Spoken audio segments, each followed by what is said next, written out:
breaking news from overnight, a lawsuit filed against Prince Andrew. The latest from our royal correspondent on that, plus a big day for students with A-level results due, but lots of questions over grade inflation and a lack of university places. The Education Secretary Gavin Williamson on the programme very shortly. Also, Ollie's army march is on. Come on, Ollie. Speak to the father who has made it his mission to get a defibrillator into every school after the sudden death of his young boy. Plus the former footballer Jamie Carragher, who is helping him with that project. And we speak to the owner of Geronimo, the alpaca, there he is, as well as her supporter, the Prime Minister's father, Stanley Johnson, on the programme, as officials continue to insist he must be destroyed. It's Tuesday, the 10th of August. No comment. Prince Andrew's representatives respond after a lawsuit is filed in the US accusing him of sexually abusing Virginia Guiffre. It's A-level results day, but warnings of inflated grades in universities under pressure thanks to a system disrupted in the pandemic. I'm in Grimsby with students eagerly awaiting results. Scottish results out to today around 9:30. National Fives, Hires and Advanced Hires. I'm at Edinburgh Napier University as clearing begins. The pressure's on for university places.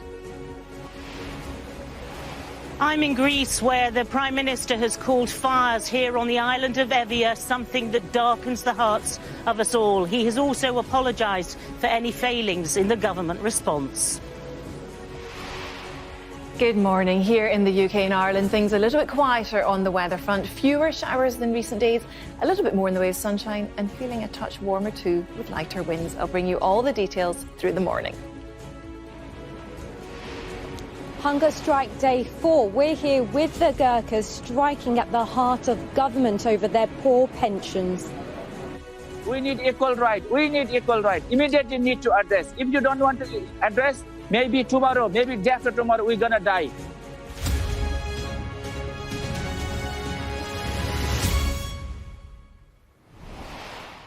Very good morning. We start with the big breaking news from overnight. A lawsuit has been filed in the US accusing Prince Andrew of alleged sexual abuse. Virginia Guiffre has accused the prince of sexually abusing her when she was just 17 years old. She claims the incidents took place in London, New York and the US Virgin Islands nearly 20 years ago. Last night, a spokesperson for the prince, who has always categorically denied the claims, told Sky News they had no comment on the allegations. Our US correspondent Martha Kellner reports. It's the picture which continues to haunt Prince Andrew, and Virginia Guiffre says she won't let him forget. He knows exactly what he's done, and I hope he comes clean about it. Guiffre has long claimed she was forced into sex with the Duke of York while underage, something he has long denied. But Guiffre is now suing him in a New York court. She claims convicted paedophile Jeffrey Epstein loaned her out to the prince on 3 occasions, in New York, London and the US Virgin Islands. In a statement, she says, "I'm holding Prince Andrew accountable for what he did to me. My family comes first, and I know that this action will subject me to further attacks by Prince Andrew and his surrogates. But I knew if I did not pursue this action, I would be letting them and victims everywhere down." This case has tormented the prince for years and been a public relations disaster for the royal family, including this interview where he denied ever meeting Guiffre. I don't remember that photograph ever being taken. We can't be certain as to whether or not that's my hand on her, whatever it is, left side. Prince Andrew's office haven't commented on the legal action. He's already stepped aside from public duties, but this scandal continues to loom large over the palace. Martha Kellner, Sky News. We're speaking to our royal correspondent in the next hour on that story here on The Breakfast Show on Sky News. Before all of that, though, Many of you will be very aware of this morning. Nervous start to the day for A-level, BTEC and Scottish higher students who are waiting to receive their exam results. But there's warnings of grade inflation and pressure for university places. Becky Johnson is at a college in Staffordshire for us, and James Matthews joins us from Edinburgh Napier University. Hello to you both. Ladies first, Becky, what's the plan? Well, of course, these pupils have had 2 years of huge disruption to their education, and this year, of course, didn't have to sit the normal exams. The grades are based on teacher assessments, so things like assessments set by the school itself, mock exams, coursework have all fed into this. Now, last year we had the chaos, didn't we, of that algorithm being applied, and then that government U-turn that meant it reverted to teacher assessment. And what we saw was actually an inflation in grades, so around 2/5 of pupils getting A's and A stars last year, so that was up from around 25% the year before. So we are expecting this year again to see high grades. Now, if there is that grade inflation, that is going to put huge pressure on university places, and that is the fear really for pupils who might miss out on the grades that they're expecting, that so many university places will have been achieved by pupils that there won't be those places available through clearing on competitive courses. Look, schools say they've worked really hard to get these grades accurate. Around 1 in 5 schools have had the grades that they have awarded checked by exam boards, and we wait to see the results later this morning. And James, a similar situation where you are? Yeah, well, it's different this year, of course, in terms of how the assessments have been handled, Kay. That after the shambles of last year, 125,000 pupils had their results downgraded. There was the posh code lottery in Scotland and the Scottish Government U-turn on how those results were dealt with. It has been different this year. A similar picture, really, to south of the border. Attainment has been measured really by teacher judgments in combination with classroom assessments. But there has been criticism this year too, parents' groups, some teaching unions saying that those classroom assessments amount to exams in all but name, and exams for pupils who have not had proper time to prepare for them. I'm at Edinburgh Napier University. They are starting their telephone clearing lines right now. Some courses more popular than others. Nursing, I can tell you, in common with other places around the country, there are no places for nursing in terms of the curriculum at this place. A very popular subject in the wake of the pandemic. I know we're going to chat to both of you throughout the course of the morning. Thanks very much indeed. For now, let's put some of those points, should we, to the Education Secretary, Gavin Williamson, who's joining us now. Good morning, Mr Williamson. Thank you for joining us. We don't often see you, so it's a pleasure to have you in the studio. The Institute for Government Report says the most unforgivable aspect of what happened is that after cancelling exams in 2020, you didn't make any contingency plans for 2021. Why not? We did make contingency plans all the way from the sort of September period all the way up to the Christmas period. That's why when we had to make the really difficult decision to not proceed with exams, and that was as a result of a second education lockdown in January, that within literally a few days we launched the largest consultation the department and Ofqual have ever launched, with over 100,000 responses, and we were ready to go in order to be able to sort of do that. But our favoured approach had been through examination, and that's why in the previous year we'd consulted extensively as to what that examination process looked like, as we very much planned in 2021 to be making that assessment through examinations. They say you refused to even entertain the idea that exams might have to be cancelled, leaving pupils and teachers completely in the dark. Well, that's just simply not the case, and you'll probably recall, actually, that we made a statement as soon as it was announced that schools wouldn't be able to continue in their usual pattern. Literally that same week, we made a statement to the House of Commons. We gave absolute clarity that we're moving to teacher-assessed grades, and that was followed by an extensive consultation as to January, was it? That's how that was to be delivered. That was months later than when you could have made a decision. Well, actually, as you'll recall, the decision to sort of close schools was sort of on the 5th of January, if I recall, and we immediately sort of followed that up with the announcement as to what we were going to be replacing exams with, But they'd missed followed all by of the Christmas consultation. term then, hadn't they? They'd missed the Christmas term. No, they hadn't. So what they'd still done is had the benefit of a brilliant education in the classroom. And, you know, it's obviously right that we sort of consult on these measures. But, you know, obviously, as a preferred method of assessment, we would always rather go through the process of examinations as against teacher-assessed grades. But we were always clear, and we've been working extensively, myself and my junior ministers, Nick Gibb and others, in order to be able to have contingency plans there and ready to go, which, of course, we did. So what are the contingency plans for next year? You're probably already aware that sort of in the last academic year we've conducted an extensive consultations, moved back to examinations, and in the in a few sort of weeks' time, as we go back into the sort of the winter sort of period, we'll be doing another extensive consultation as to the contingency, which will be largely based around teacher-assessed grades. But we'd very much hope that we'll be moving to a system of where we're able to move into the more normal pattern of examinations from next year. But always conscious that there's this pandemic, we've not always been able to predict the course of it. It's continuously changed, and it's absolutely right that we have contingencies there, as we always do. So are you ruling out teacher assessment for this time next year, or...? Well, what we're saying is you'll probably have seen our consultation in the last academic year. We're very much planning to move back to examinations as a form of assessment, but we always have to have a contingency plan in place, and that's why we'll be consulting in the next academic year on those plans. Yeah, the reason I'm asking is because reading around this story this morning in more detail, it's been the most disruptive period in children's education since the Second World War, and yet kids are getting record A-level results. It looks as though that's going to happen. That'll be confirmed later on. So why is that? Why are they doing so well with their A-levels if they've been so disrupted? Is it down to you?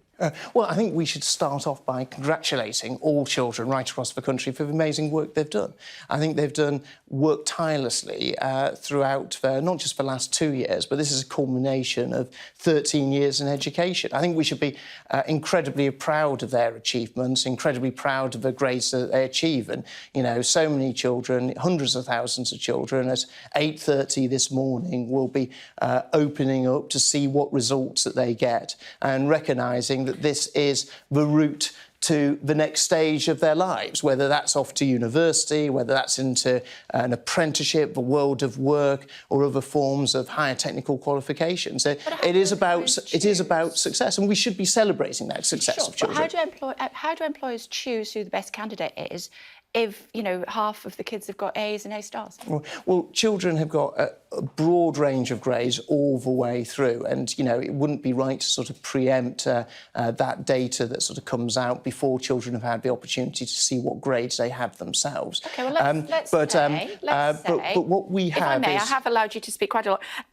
If I may, if, for example, there are a lot of A's and A stars, which is what is predicted, how do employers choose who the best candidate is? Yeah. Well, we have one of the best education systems in the country. We do have a rigorous system of grading and awarding. People have been awarded this grade on the basis of evidence. And we took a difficult decision, and that decision was children were to be assessed on what they'd been taught. Answering my question. Because children have been assessed on what they've been taught, and we have seen various amounts of disruption around the country, and children's experience of being different. You know, I've seen with my own children, they've had to sort of self-isolate for periods of time. Others have had to do less so. So it's important that that assessment was made on what they've been taught. But still, you have a very clear grading system. You still see children who are achieving A stars, A's, B's, C's have really achieved so very, very much. And I think employers can have real confidence in the grades that they get. But let's not forget, this is an unprecedented year. This is a year Right, because it happened last year as well. We've had a year like no other.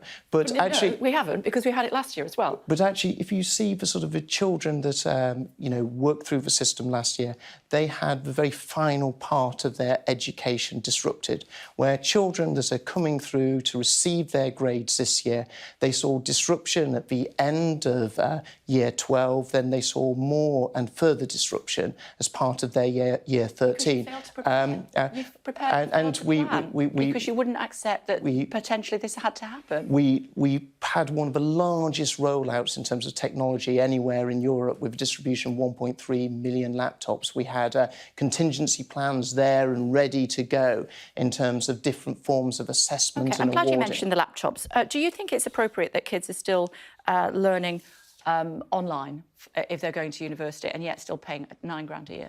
Would you be happy for that with your kids? Well, we've made it clear that all universities can move back to face-to-face teaching. That's what we want to see. We're seeing universities moving to that with tutorials. We also expect that to be sort of replicated in the lecture theatre as well. Universities are autonomous institutions. Our guidance is clear, our direction is clear, and we do expect all universities, unless there's unprecedented reasons, to be moving back to the situation of actually delivering lessons, lectures, face-to-face. And if they don't, should there be refunds for those kids? Well, I think universities have got to sort of stand up their offer to their own students. I think that they have the flexibility and the ability to deliver face-to-face lectures. I'd expect them to be delivering face-to-face lectures. Well, they are autonomous institutions. I don't have control over them. No, I understand that, Minister, but my question is, do you think they should be refunded? We would expect a university to delivering a high-quality teaching experience, and part of that is actually doing face-to-face lectures. And if they don't, should there be a refund for those students? Universities have got to stand up their offer to their students, but we've got the Office for Students, which is targeting universities which have low-quality courses, which aren't doing enough,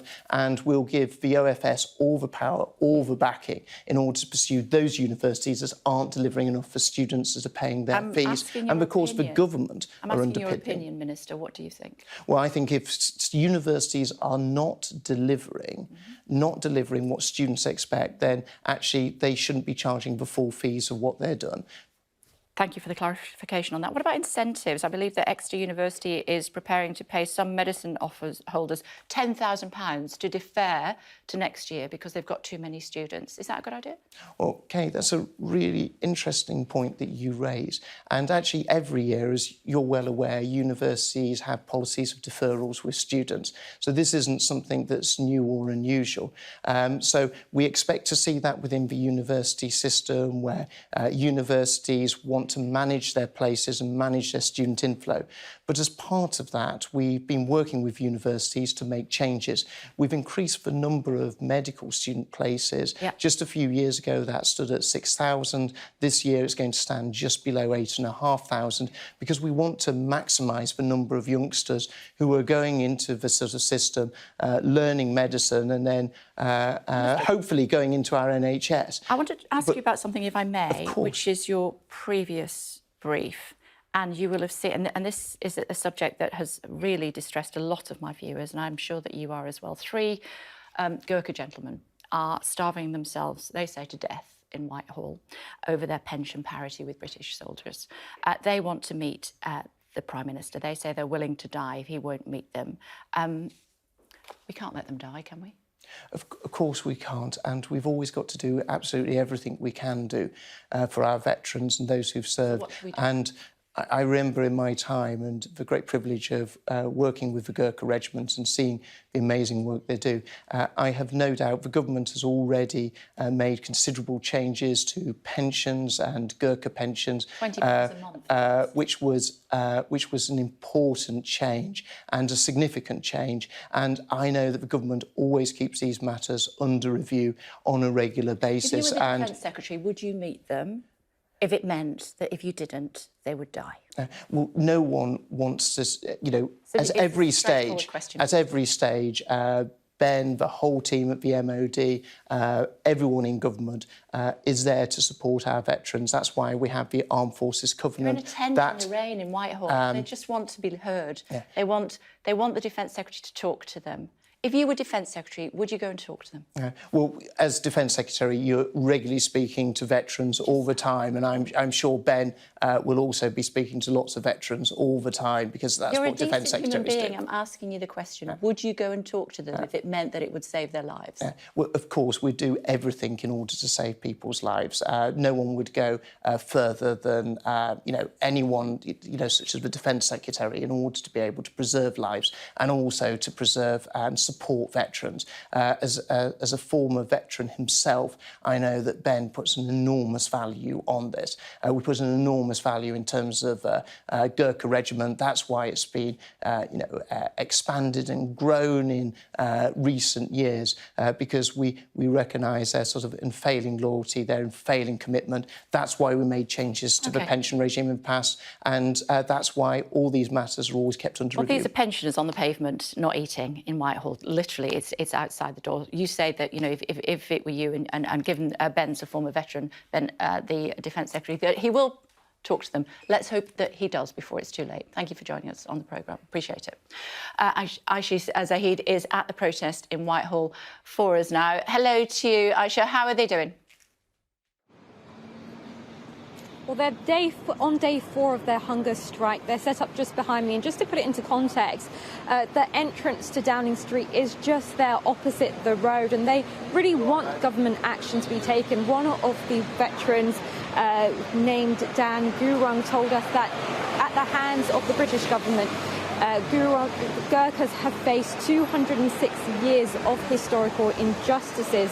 They've been a part of the British Army since 1815, but those who retired before 1997 haven't been eligible for that UK Armed Forces pension, in case they've got the Gurkhas pension scheme, which is designed for those who retire and then head back to Nepal, where, of course, the cost of living is significantly lower. And many Gurkhas were able to settle here in the UK after a change in policy in 2009. So they want Boris Johnson to come out, invite them to listen to what they need and what action they want taken. We heard words from Gavin Williamson. Yesterday we heard from Kwasi Kwarteng about saying he said he felt sad that they feel like this, but that's just words. They really want the government to come out, listen to them and take action, and they've said they will be continuing the hunger strike until they die, if that's what it takes. Thank you, Aisha, thank you. We've been chatting to the Gurkhas every day during their hunger strike. As I said, they're just on the pavement in Whitehall. Some terrible weather here in London overnight. I spoke to Dan yesterday. We'll be speaking to him again later on today. And this is what he told me yesterday. Our ancestors gave their lives in order to save the Great Britain. Now we are fighting for the equal right. We need equal right. We need equal right. Immediately need to address. If you don't want to address, maybe tomorrow, maybe day after tomorrow, we're going to die. This responsible must be taken by the British government. As I said, we'll be speaking to Dan and 2 other Gurkhas who are also hunger striking on the pavement of Whitehall, just down from Downing Street, later on the programme. Then at 7:30, I'm going to be speaking to the owner of Geronimo, the alpaca, plus the father of the Prime Minister, Stanley Johnson, who is supporting the campaign to prevent Geronimo being destroyed. As the A-level results are released, we'll be joined by the Shadow Schools Minister, Peter Carl. That's at 8:05. And we're still short of thousands of lorry drivers. That's according to the Road Haulage Association, who will be here at 8:20 this morning. One of the biggest shows leading the reopening of the London's West End has been hit by coronavirus. The musical Joseph and the amazing Technicolor Dreamcoat has cancelled shows this week after a member of staff tested positive. Let's bring you the latest data for the UK. Shall there have been a further 25,000 new cases of coronavirus reported in the latest 24-hour period, slightly down on Sunday's figure. A further 37 people have sadly died after contracting COVID. That takes the total number of people who've died within 28 days of a positive test to more than 130,000. And looking at the government's vaccination programme, another almost 23,000 first doses of COVID vaccine have been given, while another 122,000 people received their second dose. In total, Almost 40 million people are now fully vaccinated against COVID-19. Official figures show a record number of pregnant women were admitted to intensive care with COVID last month. It comes as doctors have warned about so-called vaccine hesitancy among expectant mums. Talk about the climate now. Firefighters in Greece are into their 8th day of battling against huge wildfires there. The country's Prime Minister has described the blaze as a natural disaster of unprecedented proportions. Well, joining us now is our Europe correspondent, Michelle Clifford. She's on the island of Evia for us. Hello to you, Michelle. What's it like there this morning? Good morning. Well, still significant problems here, Kay. As you mentioned, we're on Evia, and from this spot on a sunny morning, you'd normally be able to see the mainland absolutely clearly, but there is still heavy cloud, ash cloud and smoke in the air. There's still a significant blaze on the north of the island. You mentioned the Prime Minister there. He has described what's happened on Evia as something that darkens the souls of us all, and he's also apologised for any government failings. I think that those words will ring hollow with many people who live on this island. There is a great deal of anger because many people living in villages that had to be evacuated and were eventually burned said that not enough help came soon enough. We saw people yesterday using buckets to try and put out major fires around houses. Overnight, in one village, people formed a human chain just to try and keep the flames back. Now, what people told us is fire crews did come to some of the villages as fire approached. The priority was to get people out. That is understandable, but they said there should have been much more help. Help is coming now. There are firefighters and equipment coming from nations across Europe and much further afield. OK, for now, Michelle, thank you very much indeed. Thanks a lot. We want to bring you these pictures of rescuers who are battling wildfires in Bolivia as well.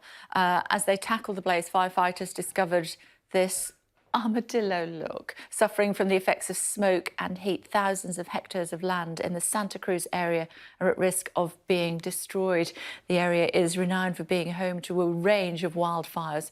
So far, more than 100,000 hectares of forest have been destroyed. Looking at the weather for you now here, and Kirsty is standing by. Pretty chilly this morning, Kirsty. What's the forecast? Morning, Kay. Yes, it was a wee bit chilly first thing. It's a quieter spell of weather today. So for many, a better picture. It's drier with more than the sunshine, but the weather does remain rather cool and changeable this week.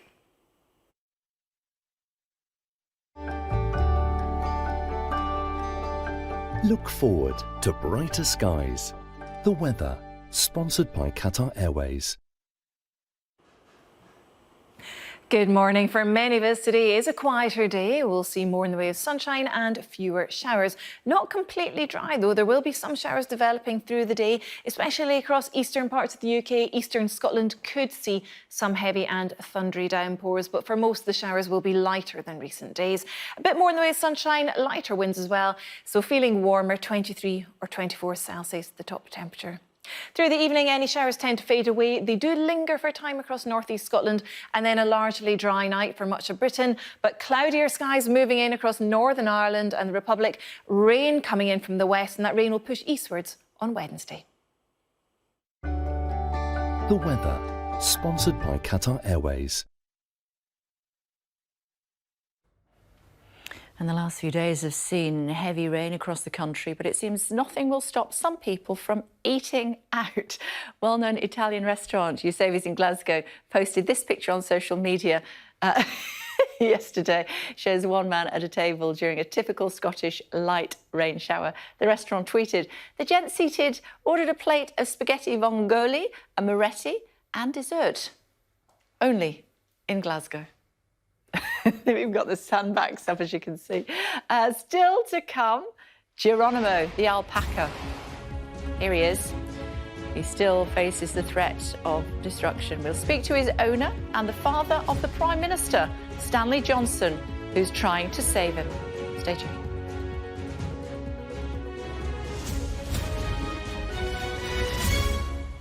Let me tell you what you might have missed if you've only just joined us. It's the Education Secretary. He's told us he expects universities to give refunds to students who don't get face-to-face teaching. Wow, there are concerns many courses are still taking place online following the pandemic. But a short time ago, Gavin Williamson told this programme that classes should be taught in person or a refund. Universities are autonomous institutions. Our guidance is clear, our direction is clear, and we do expect all universities, unless there's unprecedented reasons, to be moving back to the situation of actually delivering lessons, lectures, face-to-face. Universities have got to stand up their offer to their students, but we've got the Office for Students, which is targeting universities which have low-quality courses, which aren't doing enough, and we'll give the OFS all the power, all the backing in order to pursue those universities that aren't delivering enough for students that are paying their fees. And of course, the government are underpinning. I'm asking your opinion, Minister. What do you think? Well, I think if universities are not delivering what students expect, then actually they shouldn't be charging the full fees of what they're done. Wow, Tamara, I didn't expect him to say that.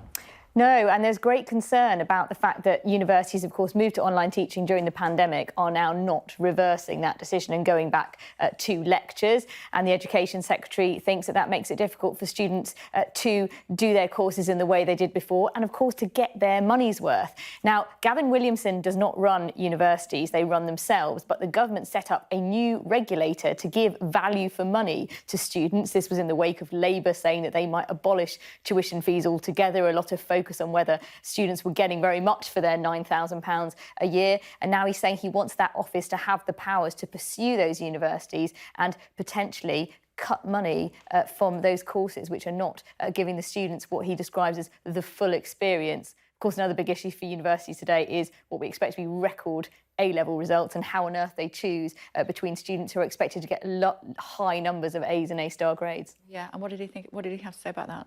Well, not much contrition from Gavin Williamson, given that a number of independent reports have found that he failed to plan for this. Students were left in the dark for months about what they'd be assessed on and how. He disputed all of that. He disputed all of it, even though this is, according to officials in his own department who spoke to the Institute for Government last week. The grades will be assessed by teachers. Of course, students will get them in a couple of hours' time, and we wish them all the luck. But he said that he claims he did plan, and that potentially even next year this might happen again. Yeah, OK. For now, thanks so much indeed. Yeah, if you are waiting for your A-level results this morning, on behalf of both of us, fingers crossed, I'm sure you'll do really, really well. And let's find out about some kids that are waiting for their exam results. Becky Cottrell is at a school in Grimsby for us this morning. Hello to you, Becky. A very good morning. Always a nail-biting time. Yeah, it is indeed. Here, the school is waiting for the students to arrive. They're coming in shortly. Students are expected to get higher grades this year. More kids getting those top A and A-star grades. The teachers, like last year, have been the ones awarding those grades. They've done that through in-class assessment and mock exams. And there's been concern that they might be slightly generous towards the children. But I'm here with the assistant principal here at Havelock Academy, Joanne Woodhouse. You say that isn't the case. Teachers haven't been extra generous. No, absolutely not. I think we've known for a long time that our Year 13 cohort is a very strong cohort. We've known them for 7 years. This is the end of their Havelock journey.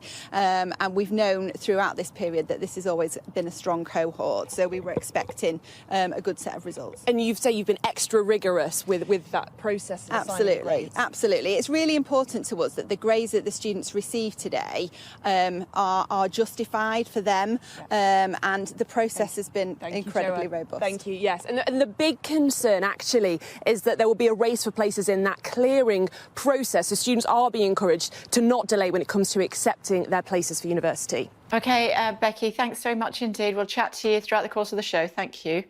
If you're expecting your A-level results this morning, you'll be fine. Just breathe, just breathe. It'll all be fine. Now then, let's talk about Geronimo, should we? Despite a protest by human rights campaigners, the government is still insisting that the alpaca must be destroyed. He's a 6-year-old animal, you know. He's twice tested positive for bovine tuberculosis. Joining us now is Helen McDonald. She's Geronimo's owner. She was chatting to us at the end of last week, with us again now. Hello to you, Helen. Quite a lot's happened since we chatted to you last week, not least the police have been. There's been a march on Whitehall. What is, if anything, has this difference has that made to Geronimo, please? It's all been going on. We've got worldwide media attention now. We are still here asking the government to accept that the tests that Geronimo had 4 years ago were wrong. I think the evidence does not support a suspicion of disease. It's very clear that what's coming out from government is inaccurate. And that's been challenged by the British Alpaca Society, who released a statement last night. The march yesterday was fantastic. The support's growing. We've got support from cattle farmers, from all livestock sectors. They don't have to kill him. Your vet was properly strong, wasn't he, against George Eustace? Yes. But we haven't seen any factual information coming out recently, and certainly not for the last 4 years. They're still misquoting data on the test that they claim is highly accurate and specific, but they don't take into account multiple priming with tuberculin, and that's always been the issue. 500. I'm being told 500 cattle a day are slaughtered in England. Why should Geronimo survive? I suppose the argument would be when 500 cattle a day have to be slaughtered because of TB. Yeah, my favourite question. Geronimo was, by their own words, treated exceptionally. They deviated from protocols, which I should not have been subjected to. They have a system for cattle, and as far as I'm aware, they use that system. What's happened here is an abuse of power within government to manipulate the situation, and that's what's wrong here. It's not about comparing cattle and alpacas. They're different species, but we're all on the same side, and we all want fair testing. We want scientific testing. This is a voluntary scheme for healthy animals. And so the issue is we can't trust the system, and voluntary testing is in grave danger of actually just not happening now. So there's a huge knock-on effect for disease control, which is actually what the government wants. It just doesn't make any sense. Yeah, what's the timeline, Helen? What are you being told? I haven't been told anything. Do you know, nobody has had the courtesy in government to pick up the phone. George Eustace hasn't spoken to me or sent me any information in 3 years. Christine Middlemiss could pick up the phone and we could have a conversation. That has not happened. My lawyers have sent him a letter yesterday afternoon, and we hope that there will be a response to that letter today. Geronimo doesn't have to be killed. He can be kept in isolation for research. And that's effectively what's been happening for 4 years. That is in the power of the Secretary of State to do that. So this is a real sort of knee-jerk reaction to the fact that, they misused the test 4 years ago. It's senseless, really. Are you still under the impression that he will be killed? You just don't know when that's going to happen? I'm not being told anything. They have an order to come into the property and take Geronimo and kill him. But what are they doing? I'm hanging around waiting for something to happen, and communication keeps coming out, which is so inaccurate. It beggars belief, to be honest. I've been in this situation for 4 years, just asking for fair treatment, like everyone else is getting. So I'm not asking for favoritism, and I'm not trying to distinguish myself or camelids from cattle situation. But the reality is Geronimo came from a healthy farm in New Zealand.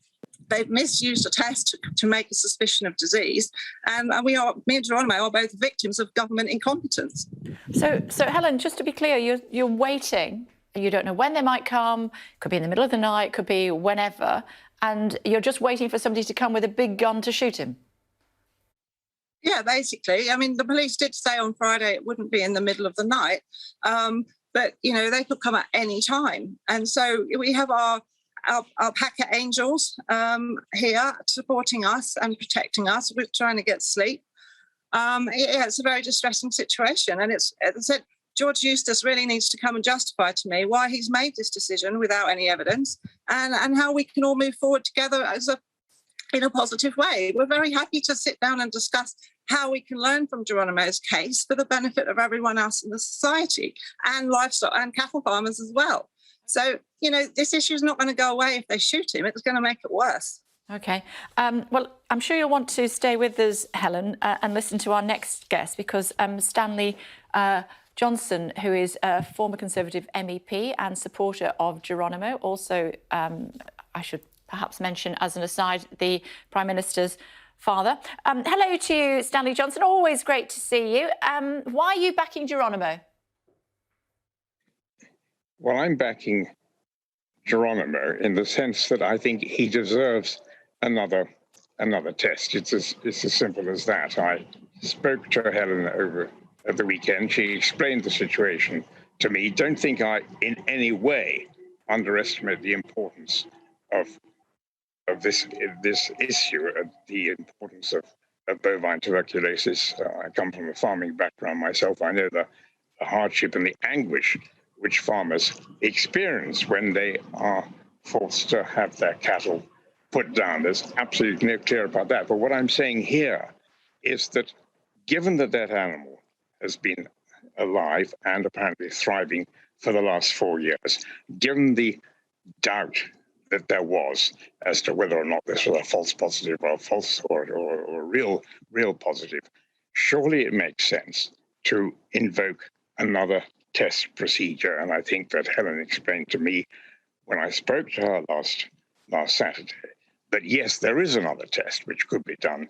I think it was called actiphage, and that might reveal what she firmly believes. And certainly the people I've spoken to say, why on earth would a diseased animal live for another 4 years?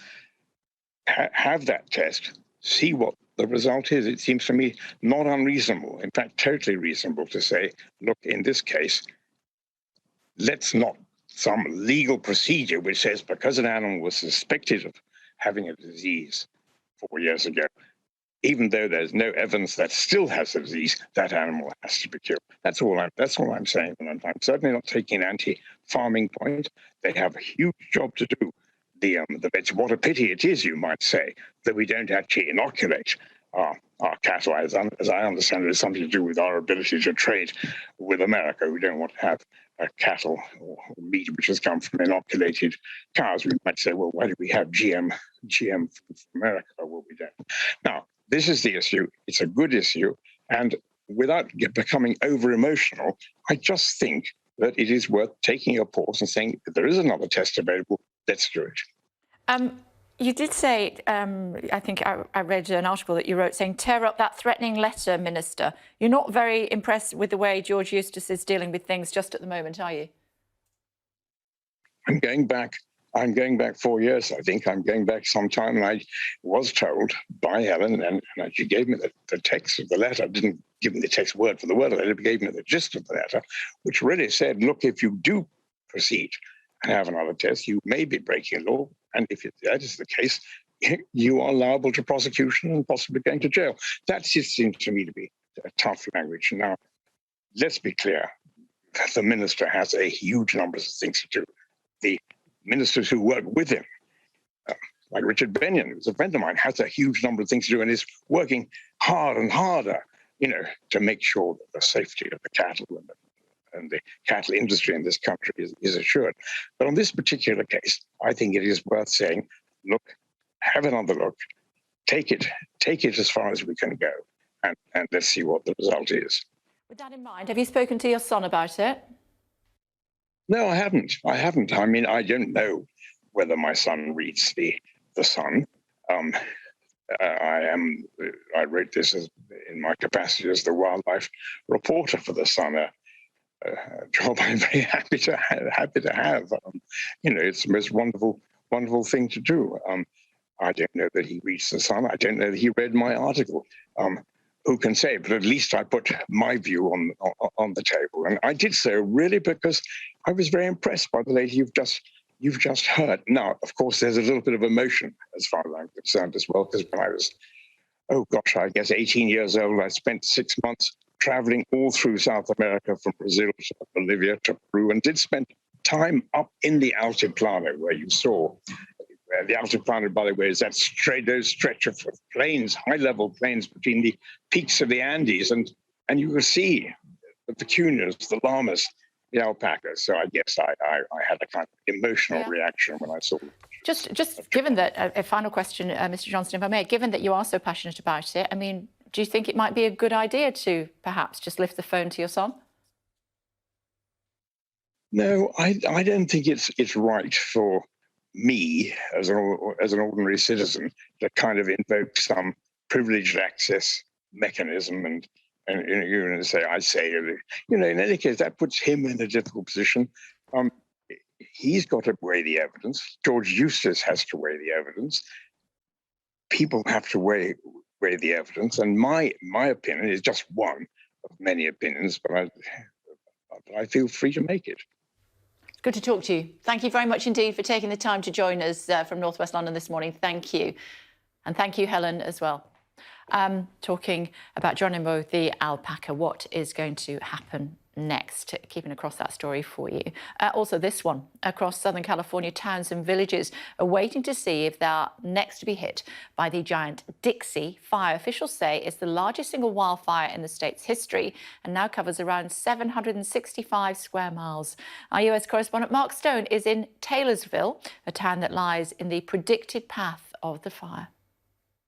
Well, we've been watching firefighters on the ground and in the air over the course of the day as they try to continue to put these blazes out. You can see another helicopter there with water underneath it. It's a constant flow as they go back and forth from the lower ground to the higher ground, to these valleys where the fire continues to rage. We're just outside the town of Greenville, a town that was tragically destroyed late last week by what's now known as the Dixie Fire, the largest, according to the governor, the largest single fire in Californian history. It's been raging for a month now. It continues to rage. Greenville, tragically, is destroyed. Other communities are now at risk. The smaller town of Taylorsville is not that far from here, a couple of miles to the left of your camera angle there. And the real fear now is that that small community could well be next. And of course, we're only looking at one small flank of this huge, huge fire. And you can watch there, I think you will be able to see in a moment, the water as it's dropped from underneath that helicopter. You know, it feels at times to be futile when you watch that tiny, tiny helicopter and such a huge expanse of land that continues to burn. But they're continuing to try to put this and many other fires across this part of the United States out. And our regular dashboard for you, very familiar with it by now, aren't you? What happens real time with the power mix, the global warming since 1880, the time left to reach 1.5 Celsius unless we do something about it, and the CO2 emissions. More on our top story, the publication this morning of A-level BTEC and Scottish higher results. Joining us now is Paul Britton, the principal at Wyke Sixth Form College. Hello to you. Good morning. Thank you for joining us. Tense time for kids, isn't it? How are you feeling? I'm feeling really proud, thank you, Kay. I'm feeling really excited about these great results that our young people are going to receive. You know, and they've worked so incredibly hard in the face of real challenges through this last year. So, yeah, I think the main feeling at the moment is pride. How do you feel about the fact that they were teacher assessed rather than examinations? I think that in the end, that was the best possible solution that we could come up with this year. You know, our students haven't been having face-to-face teaching for about half of their course. You know, they've been at home, they've been kind of trying to negotiate with their brothers and sisters about who gets access to the laptop. And not least, they've been having to face the fear and the isolation that comes with the pandemic. So I think getting the teachers to give these grades was the best way to do it. I think the only thing I would do differently is I would make that decision a lot earlier. Our students didn't know this was going to happen. That was going to be my next question. After Christmas. Yeah, that was going to be my next question, because I did put that, actually, I don't know if you saw, we had the Education Secretary on a little bit earlier on. He said that you knew as soon as was absolutely possible to know. No, I think that's just wrong. There was a lot of delay in the autumn term we were consistently asking for real clarity about how students would be assessed through this year.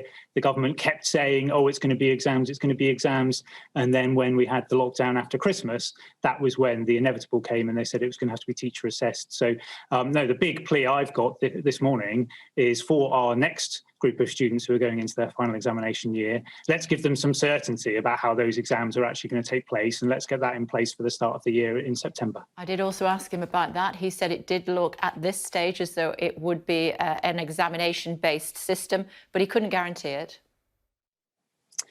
Yeah, I mean, so that's fine. I think we need to share some real clear parameters. I think we all recognise that if the pandemic kicks off again going into the autumn, things may have to change. But what we need is a kind of a system that has the likelihood of working, rather than just kind of sticking slavishly to the idea that, oh, well, exams are going to be fine, aren't they?